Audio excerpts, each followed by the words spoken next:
Welcome to another move by move episode. It's episode number 13 where I play rapid 10-minute games and explain you my thinking process during the game. Let's find our first opponent. Alright, opponent from Egypt. That's interesting. We're a bit higher rated than him, so let's see what will be the first move he's gonna play. Play z4. We continue by playing c5, Sicilian defense. Knight f3, so there are multiple approaches, there is dragon, there is some sort of Taimanov, but I usually play d6, my main opening, and d4 is the main line, and after we would transpose to Najdorf, but he prefers to play very boring d3. So d3 is actually not the main move, because what happens is he leaves his bishop on f1, and now one of the plans he might have is to play g3 and bishop g2, develop bishop from that side. So I could play e6 right now and develop like this, but I want to make sure I have this bishop potentially here in this diagonal, so I'll play g6, bishop g7, because look, in Najdorf sometimes, d4 takes and then e5, d5. Now, my opponent c5 also kind of prevents this bishop from going somewhere in this diagonal, so g6, bishop g7 seems like a more reasonable approach. So he plays h3, g3, so h3 was specifically played to prevent bishop g4 from happening. We will probably just castle, and we kind of go into, some closed types of Sicilian positions here. He'll play bishop g2, he'll play castle, king h2, maybe even h1, and then f4. So we just will try to play in the center as well. So one of the typical ideas in close Sicilian is to play b8 and trying to push b5 before. That's exactly what I'm gonna do right now. So he plays bishop e3. Now his idea is definitely to play d4. But as I said, my plan was to go b5, b4. So now the plan is of course to go bishop h6. So one of the ideas here is probably just play b4, knight e2, that's fine, I can probably continue with... Alright, so he plays knight d1.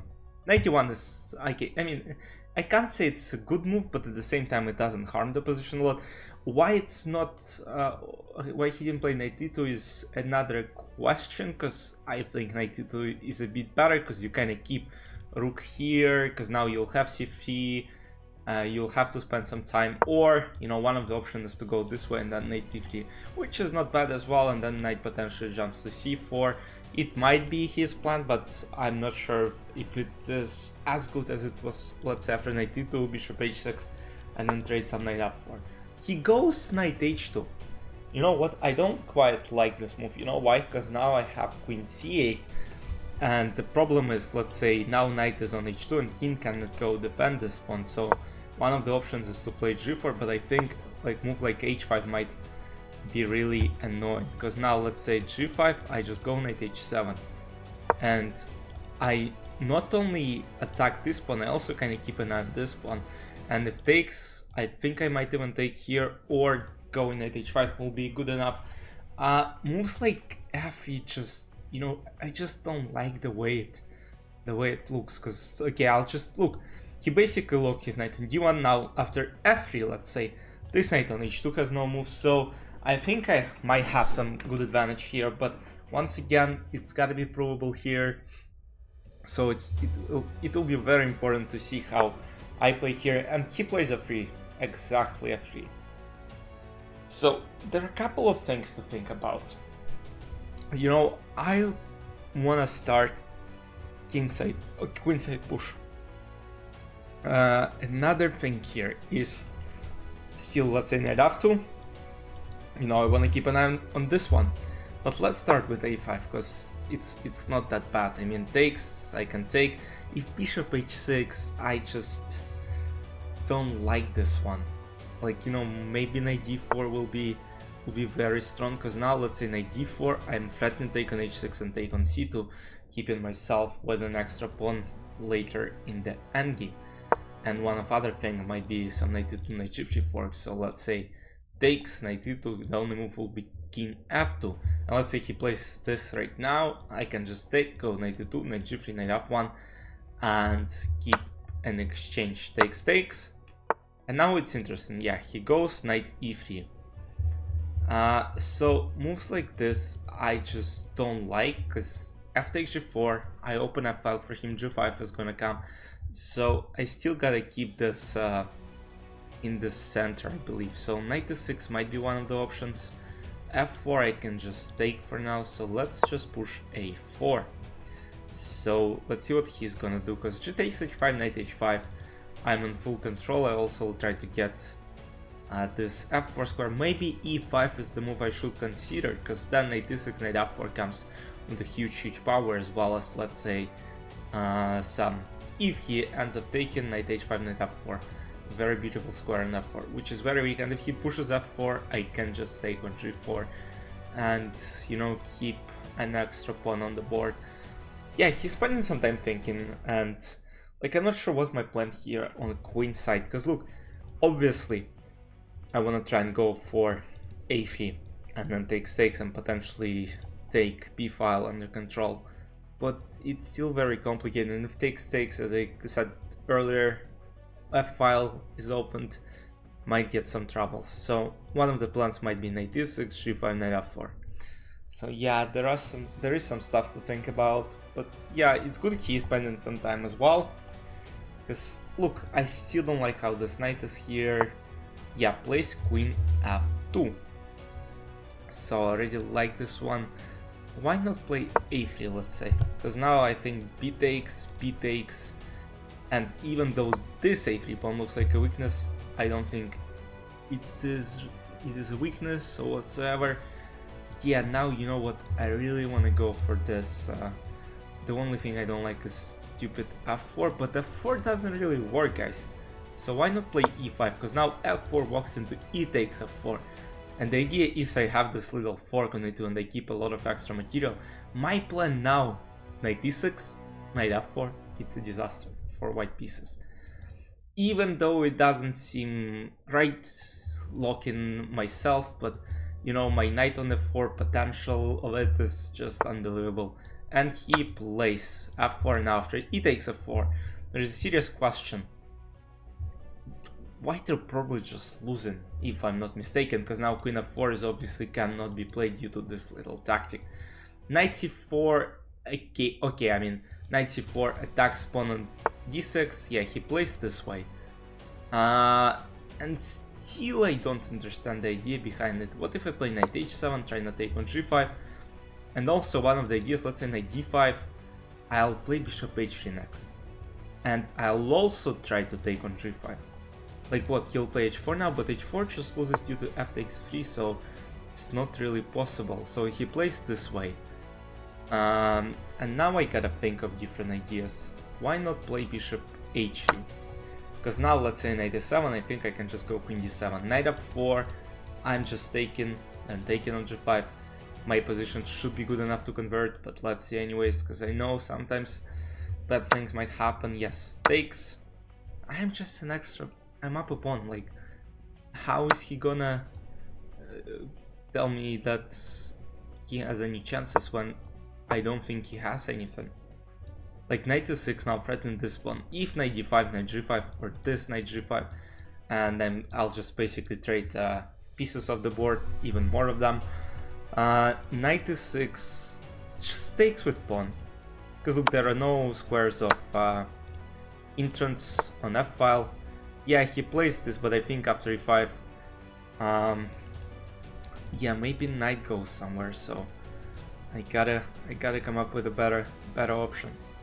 Rook f4 seems like a nice move to have, and then queen f8. So he has to come up with something.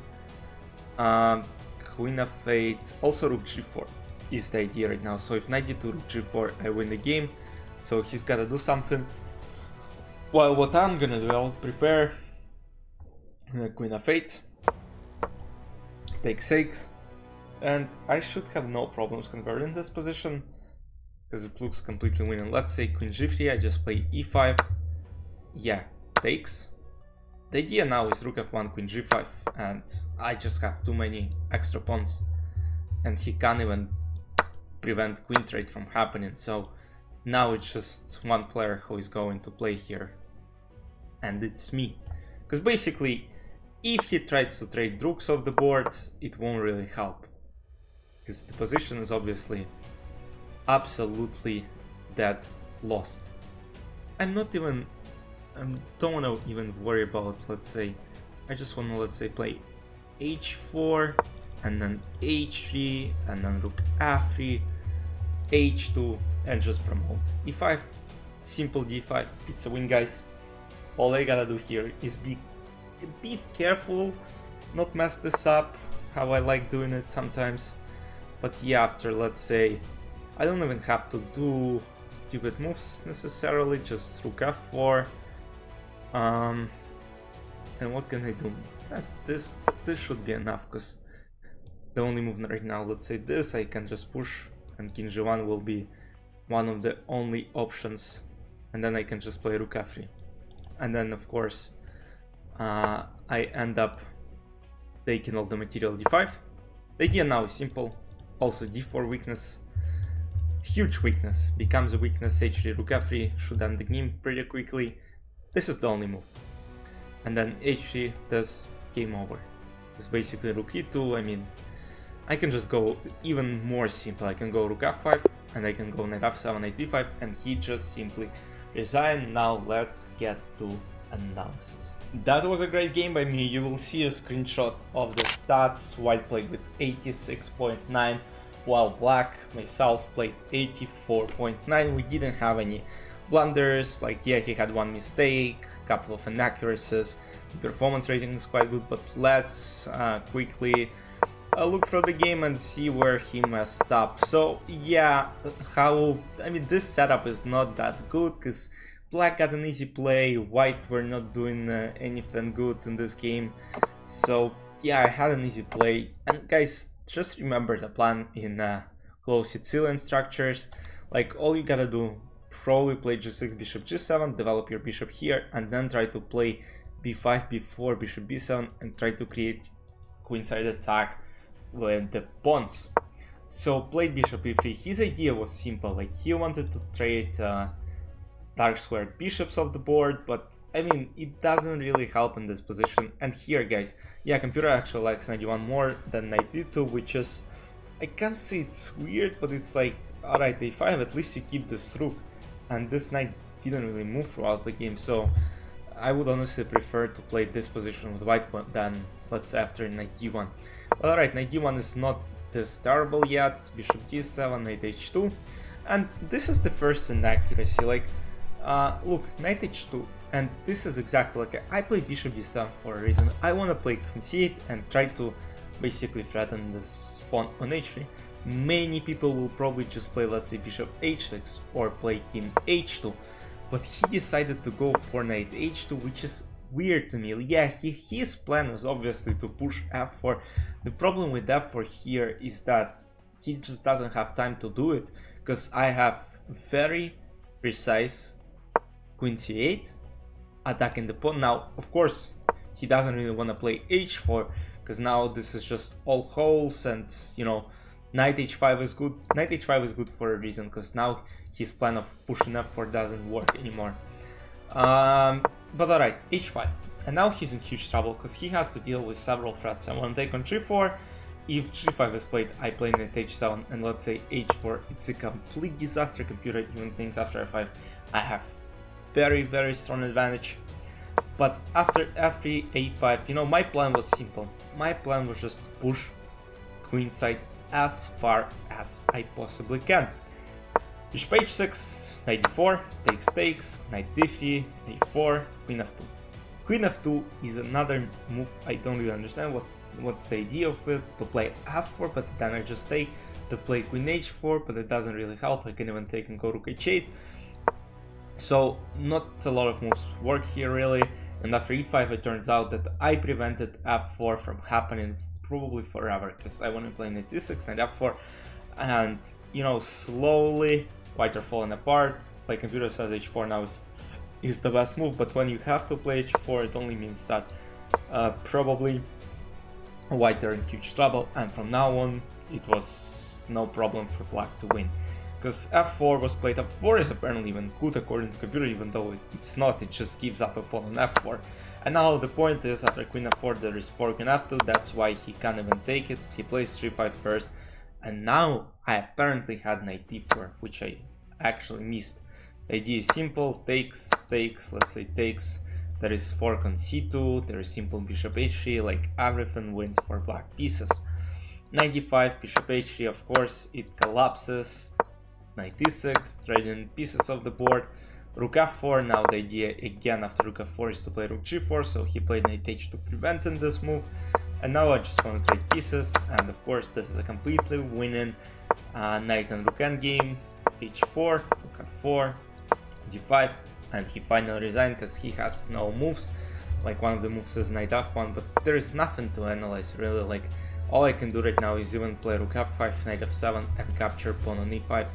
And I just have too many pawns, to pass pawns on king side, just a whole army of pawns on queen side, and he can't really move any of his pawns, he can't really move his pieces around, so it's a hopeless position. That's why he resigned. We're sitting at 2270. I hope you guys enjoyed this episode. We won quite a good game, you know. Once again, very high quality. I'll see you in the next episodes of this series. Bye bye.